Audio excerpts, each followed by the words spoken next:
These are African rhythms, passed down to us through ancient spirits. Feel the spirit, a unifying force. Come on, move with the spirit. Stand up, clap your hands. Groove with the rhythms, get down. From WSNC 90.5 FM, a broadcasting service and NPR affiliate of Winston-Salem State University, welcome to Africa World Nile Project. I'm your host and producer, James Pope. Today, we explore rhythms, vibrations, and Africana cultural production with Oddisee. Africa World Nile Project is next.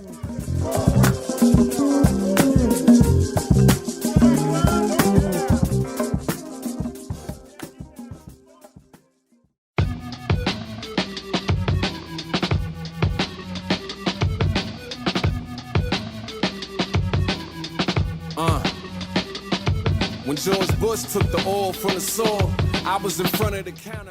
I normally provide a textured, multi-leveled, and quite frankly, intentionally thick introduction for our programs. But today, we present a conversation I recently had with Amir Mohamed el Khalifa, aka Oddisee, as the conversation is itself textured, multi-leveled, and thick. The son of Sudanese and African descendant American parents, Oddisee was born and raised in Washington, D.C., spending summers in Khartoum learning Arabic and swimming in the Nile. Growing up amidst the sounds of New York hip-hop, his father playing oud, go-go, and gospel, Amir took his first steps as an MC producer in the analog basement studio of his legendary neighbor, Garry Shider, of Parliament Funkadelic. Known for his independence, Oddisee consistently debunks myths, stereotypes, and limited ideas of what an artist, creative, curator is, or can become. Our show was produced today in solidarity with the Native, Indigenous, African, and Afro-descendant communities at Standing Rock, Venezuela, Corporation Jackson in Jackson, Mississippi, Brazil, the Avalon Village in Detroit, Colombia, Kenya, Palestine, South Africa, and Ghana, and other places who are fighting for the protection of our land for the benefit of all peoples. Enjoy the program. I want that dollar, but when I got it, it's not enough. Okay, forget it. Thank you for taking the time to join us today. Oh, thank you for having me. Oh, no problem. This is a very fortunate opportunity for us to be having this conversation and to really kind of dig deep into, the genealogy and also the work that you are doing now, which you've done in the past, but also, kind of moving towards the future. Sure. As I always like to do when engaging with folk we intentionally and selectively have on the program, I like to do something like that we call set the terms of engagement.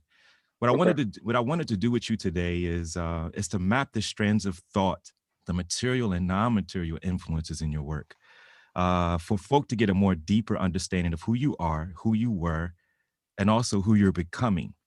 And the you I'm using here is not divorced from the collective. I do not intend it to be defined, the you to be defined as an individualistic or an individualist category of engagement, because with this conversation, I would like us to think out loud, or as I like to say, think black out loud about the points of continuity and symmetry that those who engage with you and your work can become aware of, to understand that you and the folk you work with stand in the tradition of creatives, collectives, curators, cultural producers who find waves in the manifestations of Africana cultural evolutions and produce ways of knowing.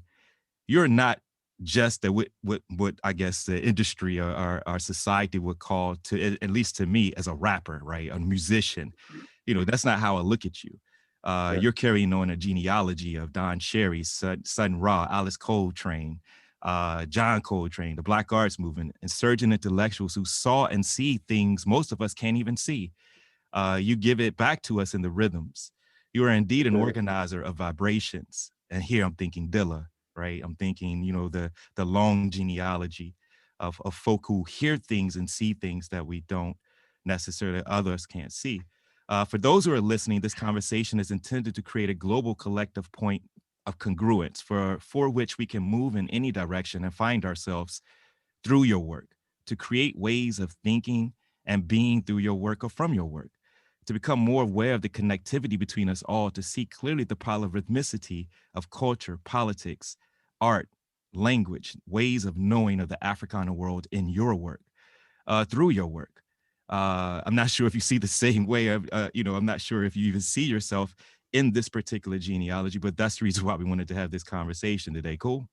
Sure, sounds good to me. Yeah. So, mapping your journey as an artist or creative or, a curator of Africana vibrations, as an organizer of rhythms, what does Africa, the diaspora, specifically your and your parents' ancestral and historical homelands mean to you?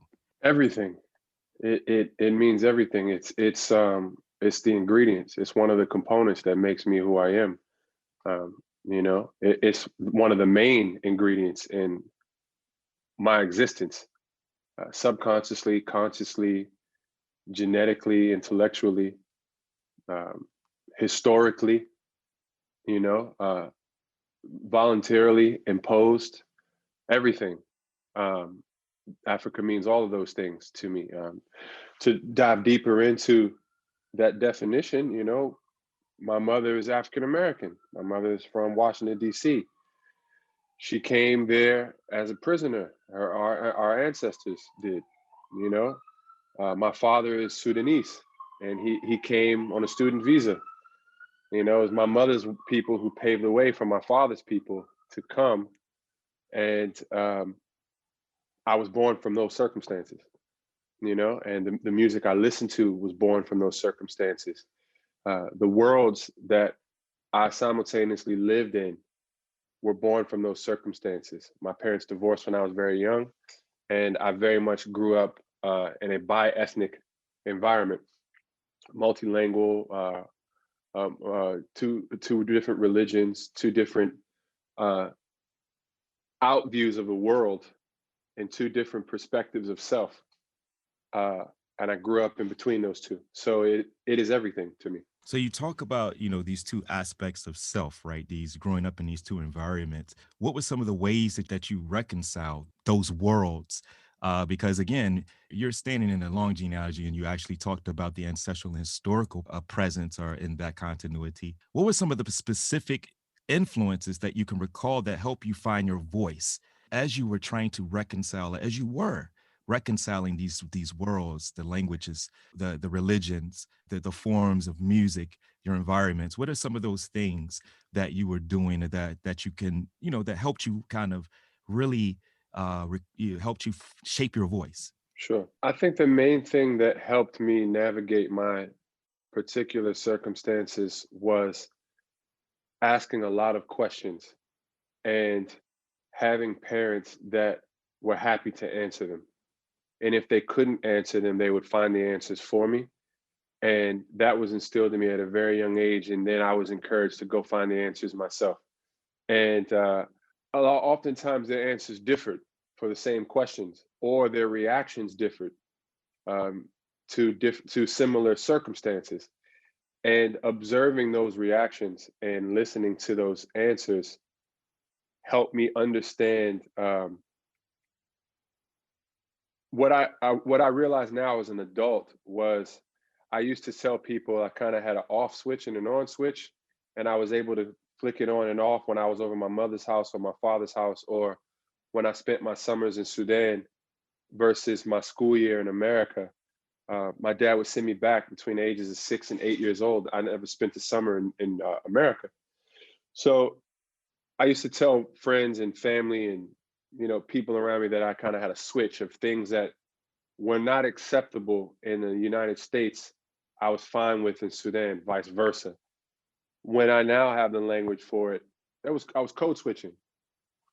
I was definitely code switching, and I lived a life of making everyone else who was born into one culture comfortable when they had stereotypical rants, uh, points of prejudice, misunderstandings of one another, of immigrants versus natives, etc. I remained quiet and I listened and I code switched until I built up enough courage and strength and respect to have my opinion listened to. That's a very interesting answer because you talked about, we often do that, right? Growing up in these, certain environments, me being a person, having different worlds coming from a a multi-world background, a multi-ethnic background myself, you know, being in those particular spaces, some of us, sometimes we tend to go too far into whatever the Yeah. conditions are, right? Yeah. But also Yeah. some of us kind of sit back, which also is very interesting, because this is something I think that those who are creative are able to view the world, to read the world in a different space, but to then give it back to us. No, Moving that's absolutely true.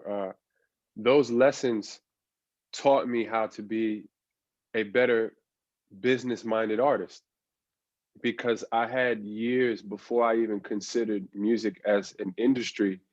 I had years to understand people and just study people from two different sides of the world, and study the people in between those two worlds in transit. And I didn't know how advantageous that would be until years later in my life, when I decided to do music as a career. And I said, wait a second, I know why people like what they like. I know why they eat what they eat. I know why they think what they think. And everyone thinks that what makes them is unique, until you're forced to see what makes others. And then you realize no one is really that unique. And you start to be able to use that and harness that knowledge and give it back to the world and say, hey, here's a shared experience of oppression on this side of the world with this side of the world. Turns out it's very similar, and you're not alone. And I realized that I wasn't alone at a very young age as a result of that. No, that's very interesting, because that actually brings me to a question that I think that you know, kind of bridges two worlds, right? You mentioned you mentioned oppression in one part of the world, but also this bridges into, you know, a question that I've always, you know, wanted to ask you, as a person who's been, you know, pretty much a listener of your work for a while. And I will say, you know, I heard you before, but I will say Diamond District was one of those those albums that was solidified you, and you know, you and your work in my mind, of Hmm. like, you know, to this particular point. I don't know if you would say that, you know, you can address that if you want to before I Sure, get to sure, this sure, question. sure. But yeah, I mean, you know, just listening to, you know, and it's funny because you know, I have a 15-year-old son, Dean, and I told him that I was going to talk to you today, and he got excited, right? Because I raised them right. We listen to Number Tribe and Oddisee, you know what I mean? You know what I'm Yeah. saying? But, you know, if you can respond to that, like, you know, that particular point, as, you know, in the context of, you know, understanding people, understanding what people like, but also being true to a certain principle that Mm. that is also relevant in your work, that we'll get to as we continue this conversation. You Sure, know, can sure, you talk a little bit about that period, and sure, you making that sure, decision? sure. I mean, every musician, every artist, every creative has their own relationship with the balance between making music or making art that comes from a personal space for others. You know, it's a really, really strange relationship to have a personal attachment, such a personal attachment with your job or your career, only for it to its survival to be ensured by the critiquing and viewership of others, right? So I'm a fan of many things, and as we started this conversation off, I'm the sum of many things, as we all are. There's nothing special about that. I realized at a very early on point in my career that people are fans of specific things for specific reasons. And in order to survive as an independent artist who had to accept that I'm not going to make a lot of money doing any one thing a lot, i.e., I won't survive doing any one thing, because it definitely wasn't about money for me. And it's never not about money today, it's about survival. And I knew I wouldn't be able to survive doing one thing unless I was willing to compromise a large portion of my integrity, or participate in the race and the competition that is Black music in the Western world. I didn't want to do any of those things. I was highly against them, uh, theologically, philosophically, and emotionally. You know, I was just against that. So I was touring. I've been touring since 2006, and my first tours out of the country were in Europe, and I started touring across the United States and just observing audiences. And it kind of like a lightning bolt moment hit me, and I realized I don't have to make one style of music. I have to make a lot of different styles of music and allow people to gravitate towards which style they like the most or their preference. As long as I'm at the epicenter of it, it doesn't really matter.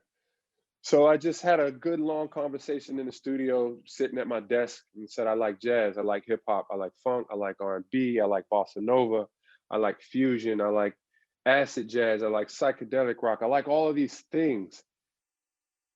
Why not just make them in some degree? They're all extensions of me. They're all things that I enjoy. They're all things that I appreciate. Why commit myself to just one of them? And it was around that time that I made an instrumental album called Rock Creek Park. And roughly around the same time, I made a group effort record called Diamond District. And for me, the Diamond District record was a classic boom bap golden era hip hop record at a time where many of my contemporaries were in a post-Dilla electronic influence zone.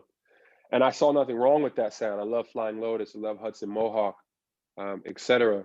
After One back in those days. But I learned to exploit voids as a businessman. So I'm looking at the climate of music and I'm like, wow, things are very, very electronic. Now would be a good time to make a really analog record. It would stand out. That was step one. Step two was, let's make a boom bap record because I want that in my arsenal. I want that in my catalog. I want to be able to make jazz. I want to make instrumental records for people who don't like words when they listen to hip hop. I want to be able to tour with a live band eventually. I want to be able to license music and let it be syncable. I also want that fan base that loves vinyl and buys records and discuss who uses what break, etc. That's a whole niche community, but there are a substantial amount of them. And I could survive if all of these things line up. So I started on a path. My solo record, People Hear What They See, was very much fusion. It was a bit progressive, but still kind of focused around hip hop. Diamond District was my ultra boom bap hip hop record, where lyrically I was probably the most misogynistic, the most violent, most profanity I use intentionally. And it was about shouting out Washington, D.C. because I felt as though we didn't have that quintessential record in the 90s that made the rest of the country know our avenues, streets, bridges, and way of life like we knew of Atlanta, New York, Houston, Los Angeles, etc. So, and then I made Rock Creek Park, which was an instrumental record that was more towards the growing scene of instrumental hip hop and digestible, friendly, safe hip hop that was consumed by traditionally non-hip hop listeners. And all of those things combined, when they were finished and released out to the world, I found myself touring with Diamond District, but also touring by myself. So instead of 15 shows, it's the 30 shows. That's where I was in that space. It was about having as many things out as possible to survive. No, and that's very interesting because, you know, as people are consuming this work, right? And you talked about the intentionality in which you were doing, but also, again, as I opened up our conversation, I talked about the polyrhythmicity of your work as well, being able to move it. That comes from a specific source, and we would call it an Africana source. And we talked about the ancestral and historical processes of moving throughout the world as you are moving throughout the world, but you're carrying, you know, these worldviews with you, right? You're carrying your home environment, you're carrying your Sudanese environment, you're carrying all these places, and you're using this lens to be able to see the world, but to bring it together in these albums. And I think that is a very important segue into this particular question, because it's not only that you're listening to vibrations, right? You're not only getting vibrations from your environment, you're not only looking at the genres, and kind of seeing and moving into these spaces in between spaces, Fred Moten would call it the undercommons, right? These spaces in between spaces. And I try to look in those spaces as well. But what I thought was important, as this is leading to this question, and this is, I'm gonna try to read this question because I want it to be clear, but I also Sure. I'm packing a lot in this question. Okay. What are you reading? Or when you are thinking about a project, are you reading something, or have you at any point, and what was it? And here I'm trying to unpack the material and non-material, the spiritual and intellectual influences in your work, because we're shifting in our conversation now. Sure. In order for us to map your work, we have to understand these. But I also want to de-link this notion of reading.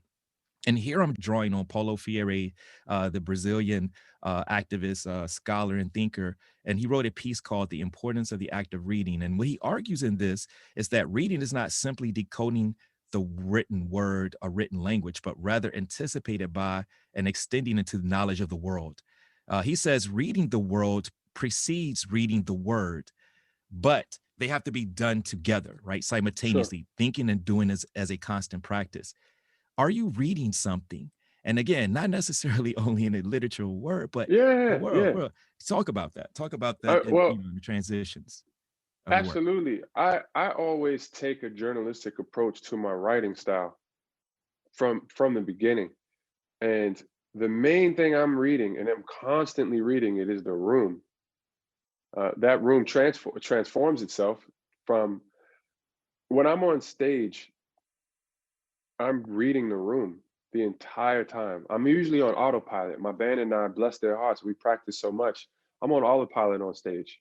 I have in my band a lot of experienced musicians from theater, gospel, jazz, and a lot of the things that we talk about in the tour van are the act of theater and its importance in entertainment. So I say that to say, I learned to treat live performances as though they were plays, and that I'm reciting lines that I studied. That allows me to stay on autopilot when I'm performing and deliver the same performance, regardless if it's 10 to 100 to 10,000 people in front of me. That frees me up to read that room, to see the moments that my band and I look for when someone in the crowd just puts their hands up and puts their hands behind their head and opens their eyes as wide as possible when they're like, just in awe of what they're seeing. I look for that moment when someone decides in the middle of a song that's the time I want another beer because I've lost them. Or they look at their phone with no shame in the front row because I've lost them. Or the ages and the different reactions to different periods of my music, masculine, feminine, young, old. When this song comes on, this person barges up to the front. When this song comes on, they retreat to the back and another person comes to the front. When I don't play this song in this city, someone screams, play that song. And when I play that song in another city, someone says, I wish you would have played that other song. And why is it that Denver likes this song, but Los Angeles doesn't? Why is it that this rhythm is screamed out at this place and not at this place? Why is it that I gain their attention and they clap on this song, but not in this city? Let's take all of that information home. Why? What else are they listening to? What was big that summer or that winter? What is it in my catalog that makes them resonate? Language. Oftentimes when I'm in Europe, they're resonating more with the music because they can't understand the words. Even if they speak fluent English, they don't speak this English. That goes to the extent of England. My music verbally resonates the most in Washington, D.C. And I've seen it time and time again. Therefore, it's my favorite place to perform because everything that I'm saying is truly understood. Certain polyrhythms that I'll use from my influences of grime and broken beat and two-step in the UK, I'll get an amazing reaction when we play those rhythms. And I don't get that reaction when I'm in DC. I hit the go-go pocket in DC, they lose their mind. I hit it in New York, doesn't mean anything. I'm fascinated by that. I live in that space. I'm reading that space constantly and tweaking my work verbally and musically. And as you said, it's all Africa. Those polyrhythms, they're all when you break them down to their rudimentary level, they all come from some place in Africa. And the combination of those polyrhythms makes other people resonate more. Now in Europe, where the Middle Eastern influence in Spain introduced a lot of Saharan and sub-Saharan rhythms in the Iberian Peninsula that went on to influence classical music, there's going to be certain polyrhythms that I pull from Sudanese music that coincidentally will resonate more in Europe, you know, whereas Yoruba or Igbo rhythms or Wolof rhythms from West Africa that I might use are identical to different pockets in go-go music. As a musician, I'm so blessed and appreciative that I hear those things. And I'm like, that go-go pocket is straight out of Africa. Like, I know a song here and here that's out right now that they are identical. And using those things to be like, oh, I could come out with a song that DC is gonna love and the Afrobeats community is gonna love at the exact same time, because I know why, because I know my history and I've read our music, you know? So I'm constantly reading. No, that's very important, because as someone who travels to the continent myself, you know, multiple times, although this past year, I basically have been able to kind of, you know, sit back and take an assessment of myself, an assessment of my work, an assessment of, you know, things that I want to do, particularly in my life, you know, going to Brazil, taking students to Brazil and going to Salvador Bahia, going to those particular places, going to Cuba, going to Santiago de Cuba, coming back. And so those polyrhythms, and one of the things that our students gravitate towards the most is obviously the music, right? The music in the context of that. So I'm very much, you know, appreciative of, you know, of that as well. And you mentioned this, and I wonder if you can kind of elaborate on it, but you alluded to it.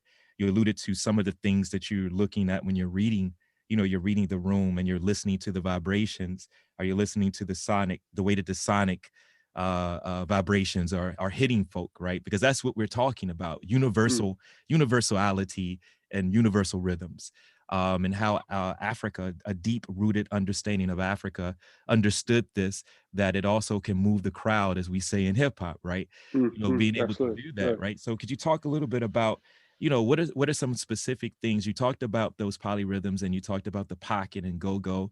You know, me being in DC, growing up in Philadelphia and Richmond, Virginia, coming across, moving in different places, going across the world.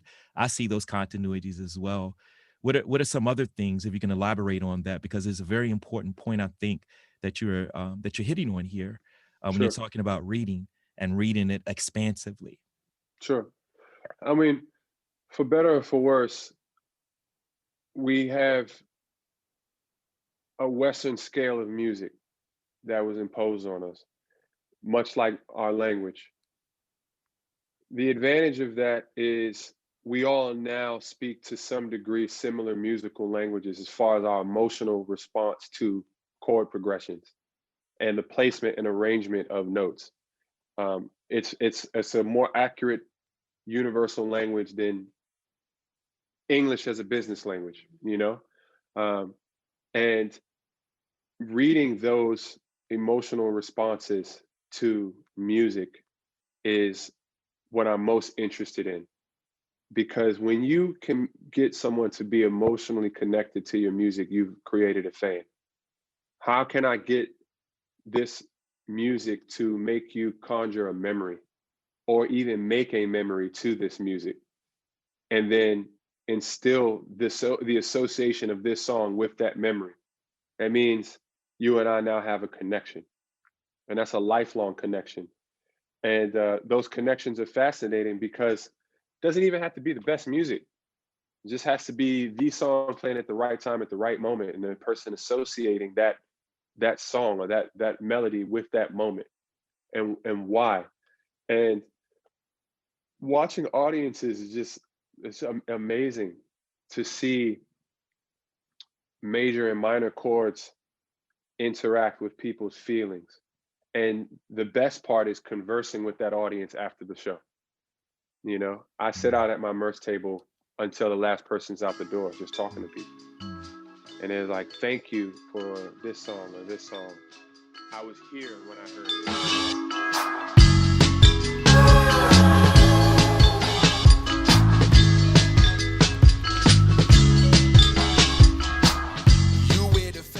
We are listening to a recent conversation I had with Amir Mohamed el Khalifa, aka Oddisee, where we were exploring rhythms, vibrations, and Africana cultural production. The son of Sudanese and African descendant American parents, Oddisee was born and raised in Washington, D.C., spending summers in Khartoum learning Arabic and swimming in the Nile. Growing up amidst the sounds of New York hip-hop, his father played Arabic oud, go-go, and gospel. Amir took his first steps as an MC producer in the analog basement studio of his legendary neighbor, Garry Shider, of Parliament Funkadelic. Known for his independence, Oddisee consistently debunks myths, stereotypes, and limited ideas of what an artist, creative, curator is or can become. Counterclockwise, you go in it. 7, 6, 5, 4. Counterclockwise, you go in it. 3, 2, 1, 12. I ain't really want to make calls much. Don't talk. You know, I sit out at my merch table until the last person's out the door, just talking to people. And they're like, thank you for this song or this song. I was here when I heard it.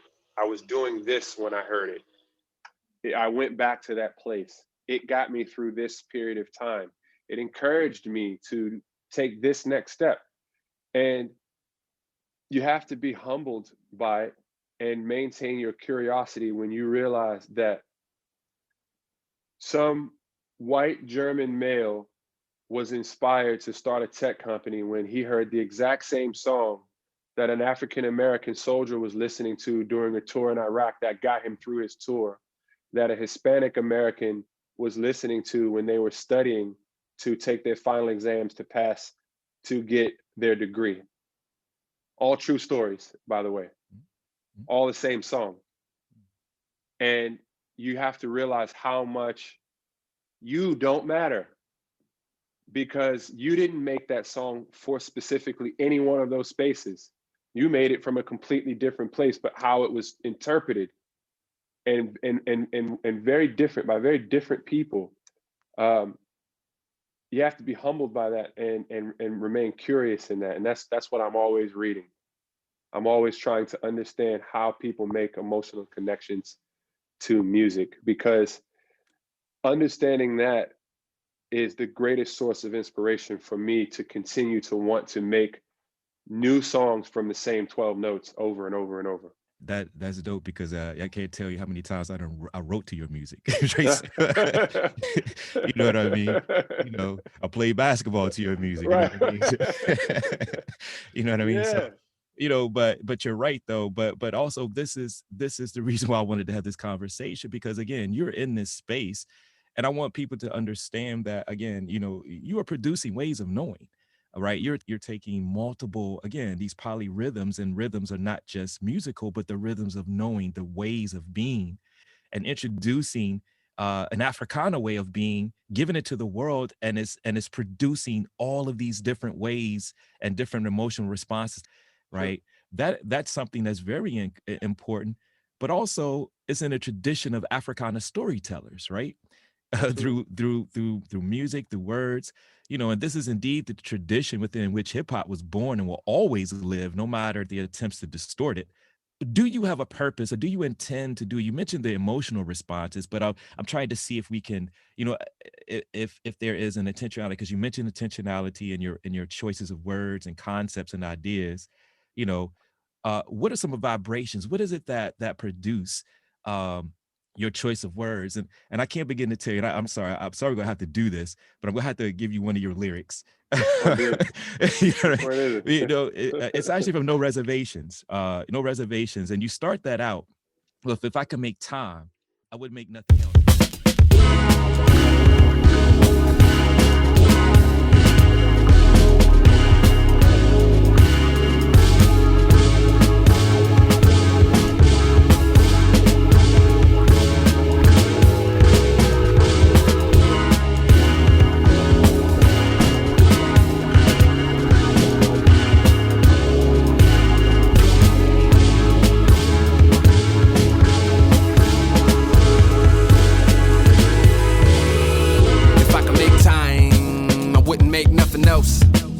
Feel like with time, anything will probably make itself.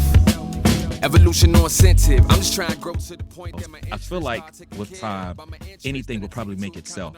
There's a person who actually looks at time and not in the traditional, people always say I have a problem with time, but I just don't move off the time with everybody else. That resonated with me, right? What is it that, that you were thinking in that particular moment, but also you can talk about other moments of the intentionality. What are the vibrations? What were the vibrations that you heard? Did you have trouble with time just as I do? You know what I'm saying? I'm a super punctual person. I hate being late, and I'm very much an on time person. I'm very methodical when it comes to things like that. But that line in particular touched on a couple different things. Me observing my family's relationship with time. And even though I'm a person who strives to be punctual, I don't measure my achievements by time. Time means nothing to me as far as a measurement of self. I want to be on time to an appointment. I want to be on time to a Zoom call, but that's not a measurement of me. Did I achieve something by a certain time? Should I be someplace financially by a certain time? Should I have this many listeners of a song by a certain time? Those things mean nothing to me. And that comes from my summers in Sudan, where every time I went over my family's homes, no one ever had a clock on the wall. Most people, maybe this generation does because there's a lot more influence from the West, but my father's generation, no one knows how old they are. They really don't. My father has to count on his fingers. He has like, let me see, I think I was born in this time, so I think I'm this age every year. And my aunt's the same way. There's no calendars. There's no clocks on the walls. People just kind of just move without time, for better or for worse. It's a big issue sometimes, getting things organized. But I really respected and appreciated this lack of importance on time in the Sudan. It didn't mean anything. I had, growing up, it was weird, especially when I started dating. That's when it kind of came to a head. Was my birthday has always been a point of issue for my friends around me who didn't understand my upbringing. I never had a birthday growing up. It was never celebrated. I didn't know anything about celebrating birthdays. I saw it just kind of like, oh, that's just something that people do. It wasn't done for me. So as I got older and people were like, yo, what are we doing? I was like, I wasn't born today. I was born once. This means nothing. They're like, well, what are you talking about? Oh, you don't like getting old. This is right. That's what it is, right? I'm like, no, I wasn't born today. And we've got spring, summer, winter, fall to remind us that time is passing. We've got January 1st to remind us that time is passing. We've got bills to remind us that time is passing. Why do I need this other day to remind me that time is passing and I need to make everyone else pay attention to it? That came from my upbringing. The second part of that, also an influence from my upbringing, was my fascination with archaeology, human migration, genetic markers, evolution. That's my pastime outside of music. That's what I do the most reading on. And one of the things you learn from evolution is that with enough time, anything will make itself.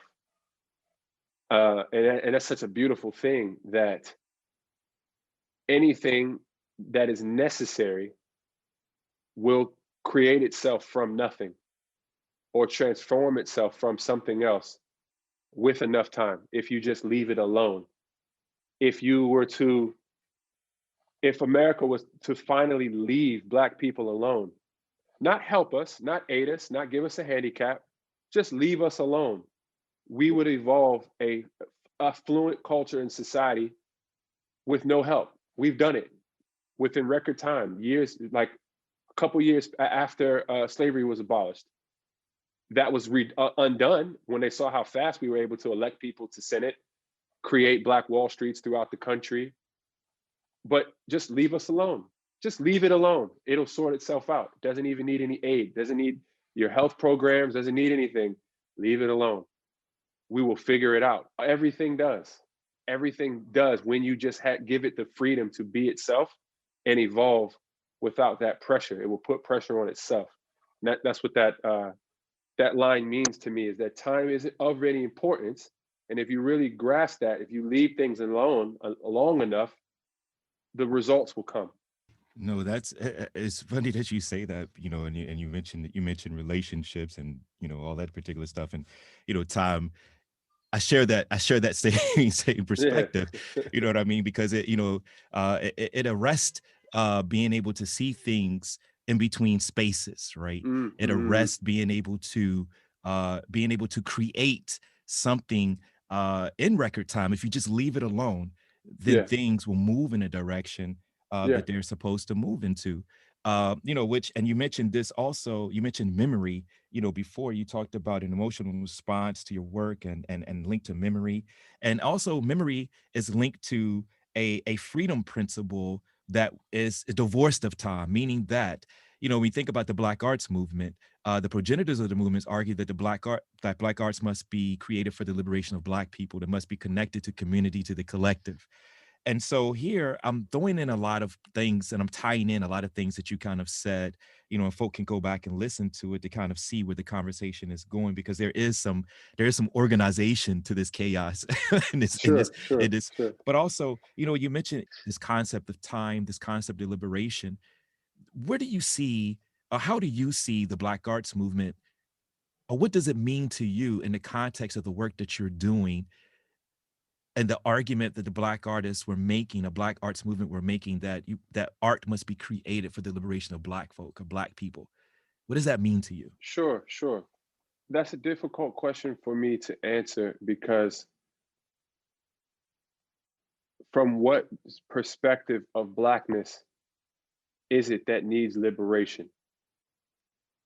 And because the African American struggle for equality and liberation has been so vocal and so documented, oftentimes Blackness has to become monolithic for the greater good.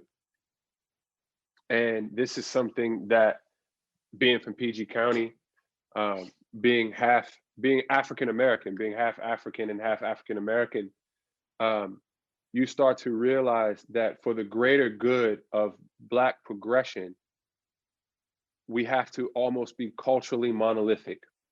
And I struggle with that, because I know that my experiences and places of privilege were not the norm. Therefore, my fights and my interest may not necessarily be identical with someone from Mobile, Alabama, or from some place where they're from a marginalized community where they very much felt like a minority. I never felt like a minority a day in my life, ever. Everyone was Black where I'm from. My teachers, doctors, lawyers, everyone. And then I went from that Black space to the Sudan, which translates to the land of the Blacks. Everything else was indifference to me for a very long time. I didn't understand other Black people's positions in the fight for equality in this country until I moved to New York 10 years ago. So it's unfortunate, in my opinion, that art is the savior of Black liberation. To me, it's a misfortune. And the reason why is because this country and so many other countries have not allowed us any other spaces to express ourselves as effectively as music or art. Therefore, we have to push all of our interests and desires and progress on the shoulders of our creatives, because we haven't been allowed to have look at the founding fathers of our country. They came from many different trades and became lawmakers and became politicians. We haven't been awarded that. So it all rests on our artists. And that's a misfortune to me, that our artists have to carry the burden. That speaks to the oppression and the limited bottlenecking resources that we have in this country. and so many others. No, that's a very interesting perspective, and it's one that travels, right? You know, one who's been to the continent, one who's been to different places. You know, this limited notion of the purpose of art, I think, is what you're kind of hitting Yeah, on here, yeah, right? You know, yeah, because I actually feel that we all are artists, right? We yeah. all are, intellectuals. We all are philosophers. You know, and your point is very well taken. And I'm also thinking about this in the context of, freedom fighters, particularly from the continent of Africa, such as Amilcar Cabral and other folk. I'm thinking about, art as being a tool for, not as a supplement to liberation, looking at it, looking back at the United States, right? And Mm. I think your response is a very textured response, and one that definitely, warrants a very important meditation on, because it provides a different perspective, because I kind of see art as not this limited concept, as more of, ways of being that can Sure. express itself through different ways. But, which brings me to, this particular question. Or did you want to respond to Well, what I no, just it said was there? in what you said. So many cultures around the world, the main focus of their art or music in specific, since I'm a musician, is entertainment. Um, you find the most political art in the most politically turbulent places. And even in some politically turbulent places, you won't find political art, sometimes because it's stifled by the government, other times because people are so oppressed that they sheerly use art as a form of escapism and do not want to be reminded of their hardships through their art. They want to escape through their art. And America is no exception to that.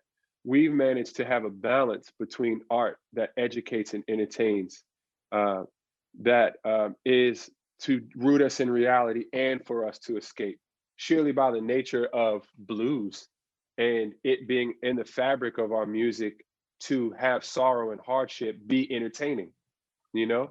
But I used to be baffled going back to Sudan and seeing military police everywhere and tanks and AK-47s and child soldiers. And this is the 90s. And I'm like, where's the political music? Why is every song about someone you love and someone you lost or someone you want to marry or someone you want to see again? How is every song about love? This doesn't even make any sense. Where's the song about there's no gas in a country that's oil rich? Where's the song about I don't have any bread today? Why aren't you all making these songs? Obviously, they weren't making these songs because if they did, they would be attacked by the government, you know? And you look at that and you see that when not given the option to make political music, people find a way to use music as escapism. And that escapism, even still, is effective in helping them endure their circumstances without it even being intentional to be a liberatory music, you know? And that's something that I noticed in Sudan, that there's a famous song called Azza, and the singer is talking about a woman that he loves and misses named Azza. The woman is actually Sudan, but he didn't want to call the song Sudan and get in trouble with the government, so he called it Azza. And after that song came out, one of the most famous names of girls after that song came out is Azza. I know 8 million Azzas, and everyone knows that Azza means Sudan, you know? And it was so political and not political at the same time. It was a song about a loved one. And that's something that everyone can relate to. And I'll oftentimes attack my writing from that perspective. So I don't consider myself a very outspoken, direct freedom fighter in the form of my music, if you get what I'm saying. Yeah, no, I Yeah, absolutely do, because yeah, it seems like, I mean, it's when we talk about, escapism, I would say more of a, would you agree, or we can have a conversation, more of a future, being able to see beyond struggle, and that it's basically the cultural production of music or literature is trying to move us to that particular point. And I mean, Sure. again, you worked, I mean, with the uprisings that happened in Sudan not so long ago, you worked Yeah. outside, Yeah. and Afu we had on our program, Yeah. of which we'll reach back out to again, so how important is it in the diaspora? How important is it for you as an artist of Sudanese ancestral background, outside of Sudanese ancestral background? How important is it for you to be able to bridge those forms of resistance, but also creating a future? Yeah. Could you talk a little bit about that? Because that's what I Sure. see it Sure. as. Well, I'm doing my best to be the living example of possibility, so that when I encounter youth, I can tell them from my own personal experience that there are alternatives if they are interested in those alternatives. I by no means am some model citizen, but if someone admires something that I've done, I want to be able to tell them how I did it. And I want them to, if they want to be in that space eventually, I want to encourage them to do so through my art. It's like, obviously, I can't have a conversation with everyone, but my music can. And I want to be that for people who listen to my work, because I didn't have that, and I see the benefits of having it.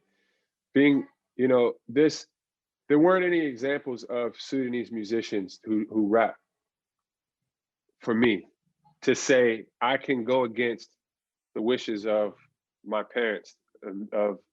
They come from a developing country where there were no jobs for creatives. So they were encouraged to do jobs that would guarantee employment, engineering, doctors, lawyers, etc. Therefore, when they left that country and they went to seek a better life and opportunities for their children, they encouraged their children to take up those jobs and get educated in those spaces. And not because they innately knew that those were the best jobs, but those are the only jobs that would ensure survival where they came from.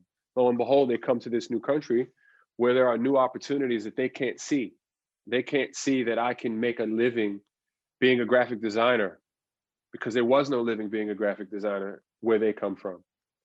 So I always take a very tangible approach to my art so that I can appeal and attract to so many other third culture kids, to let them know this is a viable source of income and survival just like anything else. And I always take a very tangible approach for Black youth in this country to let them know you can make a living from music without being a superstar. It is possible. And there are a lot of different avenues to make a living in the music industry other than just being in front of the microphone. And those are things that we're not given that knowledge openly. There's a lot of romance and myth and smoke and mirrors around the creative process that third culture kids are exposed to, that their parents don't understand, that people who grow up in impoverished neighborhoods haven't had the privilege to even know exist. And I sit between the crossroads of both of those places. My mother is from Southeast, my father is from East Africa. They sit between these spaces where I want them to know, I want my cousins in Southeast to know, you don't have to have millions of views and get a label deal to make money from the music industry. I want my Sudanese family, or even people who can relate, immigrants from India, from China, anywhere where you can make a living from music. It's possible. You don't have to go to Harvard, Yale, Stanford. You don't have to go to MIT. You don't have to get a degree in law or be a doctor. You don't have to do these things. You can make a good living, and I want to expose that to as many people as possible. No, you're actually speaking my language right now, because as a person who stands in the classroom, I'm constantly, trying to. No disrespect to education, by the way. Oh yeah, no, no, I didn't take it as that. I didn't take. Okay. Yeah, I didn't take it as that. But one of the things I try to do is, because I don't view education or the classroom in a limited sense, right? I don't view the way that we think about knowledge production in this institutional form. I think about it as a cyclical process, as a mutual process of collective, duties and responsibilities that we have to each other to create society to be better than it was yesterday. So for me, what I try to do, particularly in my classroom, is move away from grades, move away from content repetition or regurgitating content, but just how do we use our imaginations to create a world that we see in our minds, and how do we create a world to use our radical imagination, to make a living. You don't have to go to be teaching at a HBCU. You don't have to major in business to go, and what is majoring in business anyway? Like, what is it that you're going to do? You know what I'm saying? Right. Business. Like, what's your major? Business. You know what I mean? And my response to students normally is like, well, you don't got to go. You don't have to come to school to do that. You know what I'm saying? You could go, try to start a business, fail and succeed. But the point being is that it goes back to what I was saying, particularly the reason why I wanted to have this conversation is that you're producing ways of knowing. You're producing and standing in the genealogy of an Africana way of knowing the world, of creating the world and creating civilization to be just, to be peaceful, to be something more than what we see it in its current iteration. Right. And that's what I see, which goes to a question, what are some spiritual, the non-material influences that you inscribe in your work? Do these influences kind of guide your creative processes of your work? Or, can we see them? What are some of those non-material or spiritual influences that that we find in your work? Sure. That's a tricky question. Because I believe that everything is rooted in physical things. Personally, I think that even spirituality is rooted in physical things, because I'm a firm believer that science explains how and religion explains why. So if there is some undefinable sense of motion that pushes me, I'm not satisfied with that. I need to know what is that undefinable thing. I think there are mysterious vibrations only to us for a short amount of time, unless we put effort to understanding where those things come from. And I mean, there's so many studies on the human subconscious, and even the study of consciousness, on what makes consciousness. We don't know what makes consciousness. We know so much about neurology in the human brain, but we don't truly know what makes us conscious. So how much do we know about the subconscious, really? So I think I do my best to do an exercise. I'll give you an example. Yesterday, I went and got vaccinated. And my friend upstairs, Hanna, she's also from PG County. She's a graphic designer. She lives upstairs above my studio. So she calls me, is like, hey, Amir, can you drive me over to this place? We can go get vaccinated because they got extra doses. I'm like, sure, let's go. So we go get vaccinated. And right afterwards, I was like, yo, I have an urge for McDonald's. She's like, you know what? Me too. I was like, I don't know why I don't eat McDonald's. I might eat McDonald's maybe once every 2-3 years. It's like, yeah, let's go get McDonald's. So I drove and we went to a drive. Like, wow, this is super like old PG County. Like, we had a drive through getting McDonald's. It's crazy. So we go back to my studio to eat lunch, and I call my guitar player, Olivier. He lives in Berlin. He's Haitian American from Montgomery County. And I was like, yeah, by the way, he has a degree in cellular and molecular biology from Oxford. So he and I do a lot of discussions about just anatomy and what makes people do what they do on a molecular level.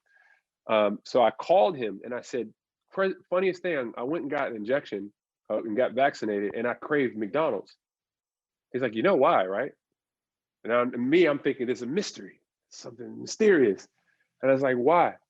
He's like, when we were kids, and you went to the doctors, what'd you do after you went to the doctors?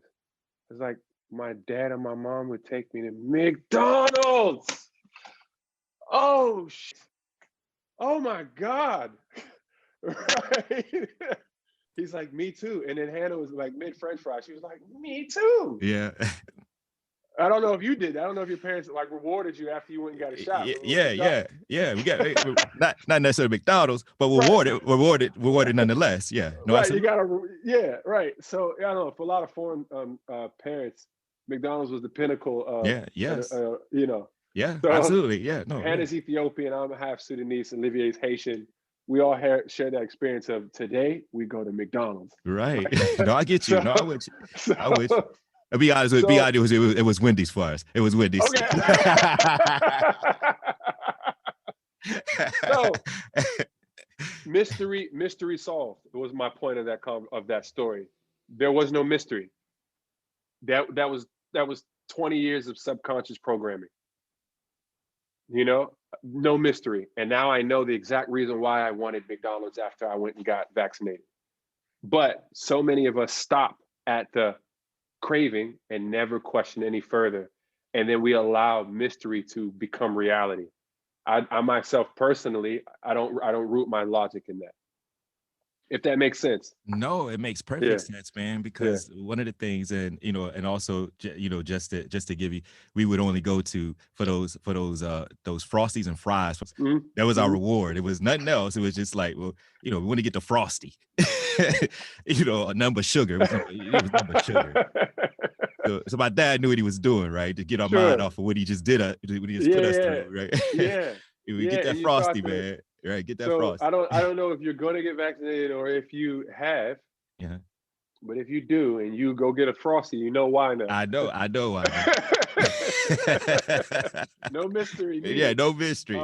Now, with that being said, on science explaining why, religion explaining, science explaining how, and religion explaining why, DNA has memory. DNA has memory, and that is how we evolve. That is how we pass down information on a molecular level. Subconsciously, we can't even begin to fathom how much we have been passed down through our DNA on our experiences and a way we view the world and understand the world, and the music that we create, the art we create, the choice of words that we use to express ourselves. That's passed down to us in ways that we will never be able to consciously understand. That is that magic, if you want to call it. Don't get caught up in the semantics. That's that mystery. That's that magic of why we do what we do, why we resonate with what we resonate. That is that ancestral memory being passed down to us. And you can call it genetic memory.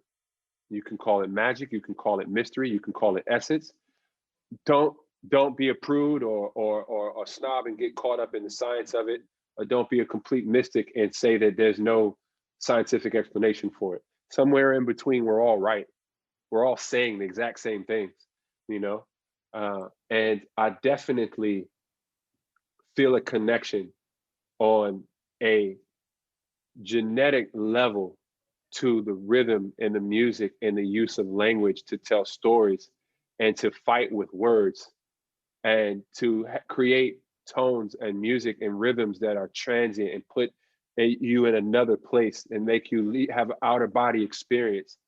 Those are all real things. And those are all things that I can't take credit and say I just learned from a book or studying.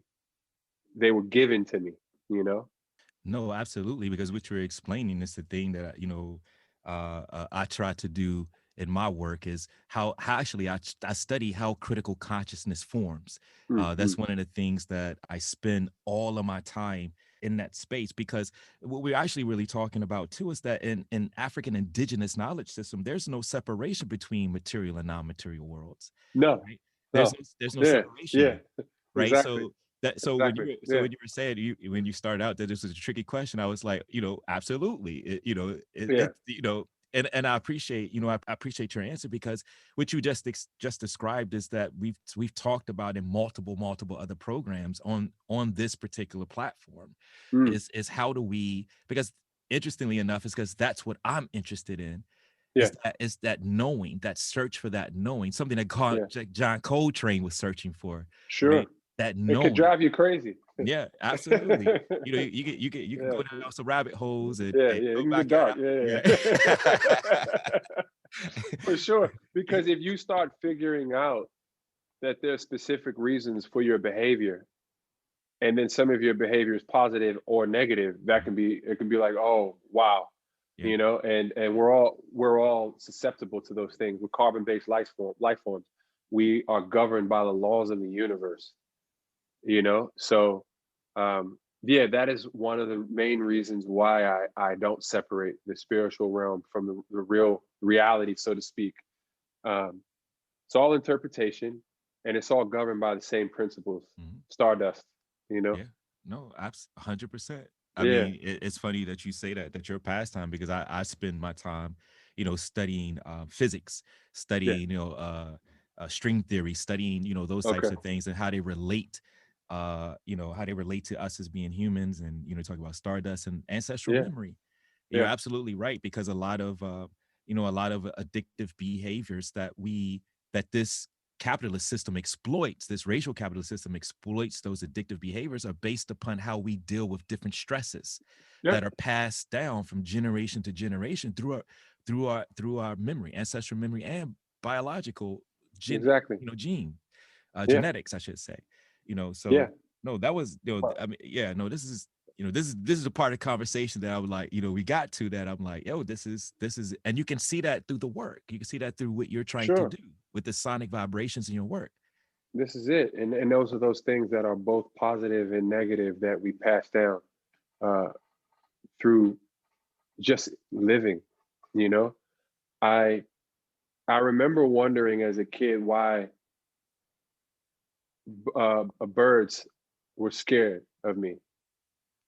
I remember growing up in Upper Marlboro. It was a very wooded area where I grew up, creeks and forest, and there's a horse farm actually where I grew up, and a lot of nature. I grew up very much in the country, and I remember wondering why birds were scared of me. It's like, why does this bird fly away when I come near it? Why does it think I'm going to hurt it? I've never hurt a bird, but this bird think it's scared of me. Why? So as I get older, I start to understand that bird was taught genetically by its mother and father to fear humans, because at some point in time, enough humans hurt birds that even now, if it's not even common to have some sicko who just hurts birds, birds are still scared of us. Some of them have grown a tolerance, but they'll still clear out of the way when we come, even though most likely none of us will ever just grab them up and hurt them. But the impact of us on them was so detrimental and so horrifying that they are forever in fear of us permanently now. And when you realize that you're governed by the same laws, what are we afraid of that has never actually harmed us? And I knew what the answer was for me when I dated an English girl and spent 4 years of my life in England. I was scared of white people. I'd never been hurt by a white person. I'd never been called a racial slur by a white person. I grew up in an all Black environment, but I was taught in that environment to fear white people. I was taught that no matter how much they're cool with you, if it's between you and them, they will betray you. They will throw you under the bus. Don't get too close. I was that bird that flew away. And I didn't realize that until I left America. And I remember being in England and walking past a shop with my ex-girlfriend, and she's wanting to go in, and me looking in and seeing that there were no Black people in there, and say, let's go find another place. She's like, why? I was like, let's just go find another place. It's like, she's like, why? She's half Black herself. She was half Nigerian, half English, but she didn't grow up with the same racial history as me or relationship with racism. They have different racism in England, you know? And she's like, why? I'm like, oh, you know, Black people in there. She's like, so? And I was like, okay, you're gonna have to, I need help to understand. And I was like, see, why do I think that? She's like, what do you think they're gonna do to you? Again, I was that bird. I was like, well, historically, they're gonna hurt me. They want to hurt me. They don't want me here. She's like, how do you know that? You haven't gone inside. And I had to do a lot of unlearning of genetic memory. I had to do a lot of decoding my own genetic memory. Yeah. And then understanding how powerful that was and using that in music as well. Yeah. Yeah. No, that, that great response. I mean, a great, part of the conversation. And I mean, there was like 5 or 6 other questions that I thought of, but I got, you got time. I mean, I Sure. appreciate you giving us the time, but no worries. but we're gonna, we will table those questions.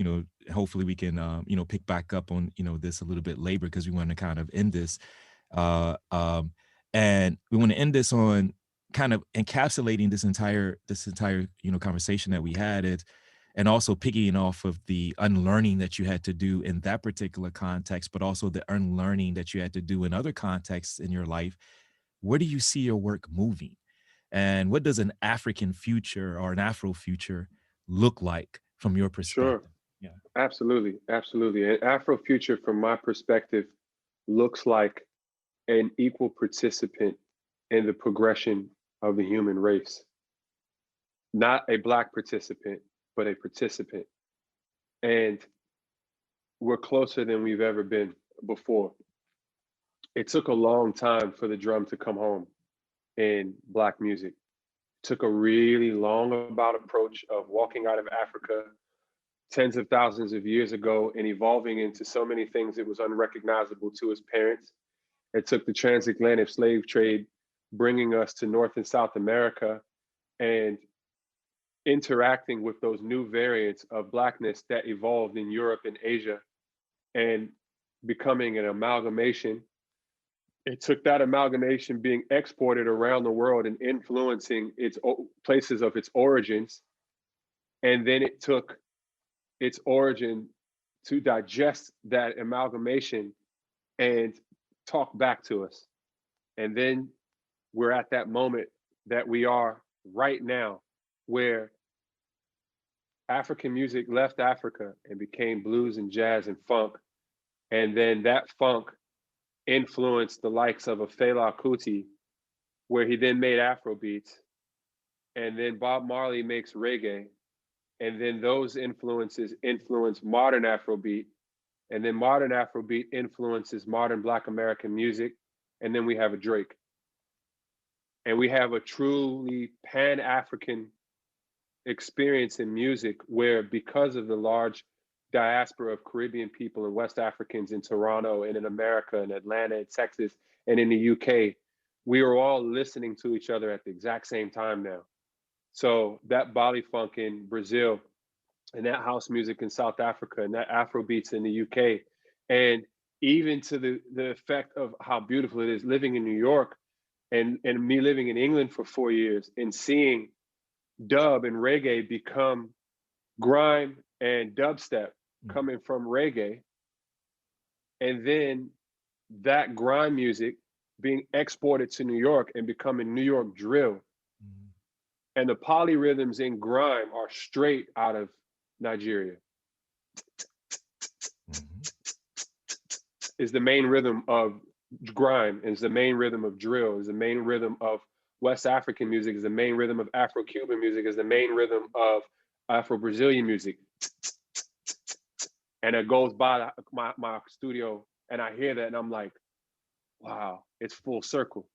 It is truly full circle. Now we're gonna make some progress. There's no more African booty scratchers. There's no more, I came on a boat, you came on a plane. It's gone. I'm not gonna say eradicated, but we are moving past those differences. We're moving past house Negro, field Negro. We're moving past rural versus urban. The wars in Black America between rural and urban. We are living in a post-climate of all of those things. This is the closest we've gotten to a unification in my lifetime. As an African American, like seeing this, I'm like ecstatic, I'm excited, I'm happy, and I'm happy to participate in it, you know?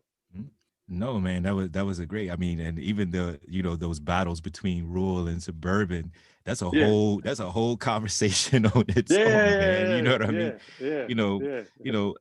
Like I said, like I said at the beginning, and I want to again appreciate your time that you spend just thinking out loud with us, thinking Black out loud with us today. And there's many different things and many different ways that we can go with this conversation. But I just really appreciate you sharing some of your thought processes, and I definitely look forward to picking back up on some of the points that you've made in a future conversation. Mutual beneficial relationship. For sure.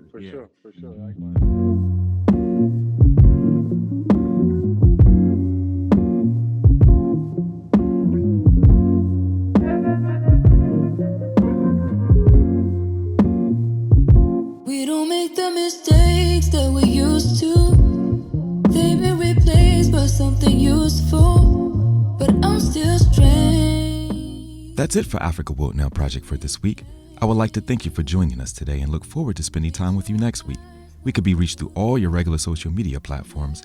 Email africaworldnowproject@gmail.com or follow us on Twitter at AFWRLDNWPRJ or Instagram at Africa World Now Project. I'm your host and producer, James Pope. The Africa World Now Project Collective consists of international media journalist, executive producer, and human rights activist Moiza Muntali, Africa World Now Project media correspondent Funa Ngonda, senior research, content contributor, and production director Dr. Tasneem Siddiqui, senior research, content contributor, and production associate Dr. Josh Myers, associate producer and content contributor Dr. Keisha Khan Perry, technology advisor is Byron Gray of Grayworks Technologies, and creative director is Judah Pope. Africa World Now Project is heard every Wednesday at 7 p.m. on WSNC 90.5 FM, NPR affiliate and broadcast service of Winston-Salem State University. Programs are archived and available on all podcast platforms. Search Africa World Now Project. Until next week, be safe, be peaceful, and above all, be intelligent. Can't go back to what we used to, but I'm still strange. Nothing has changed.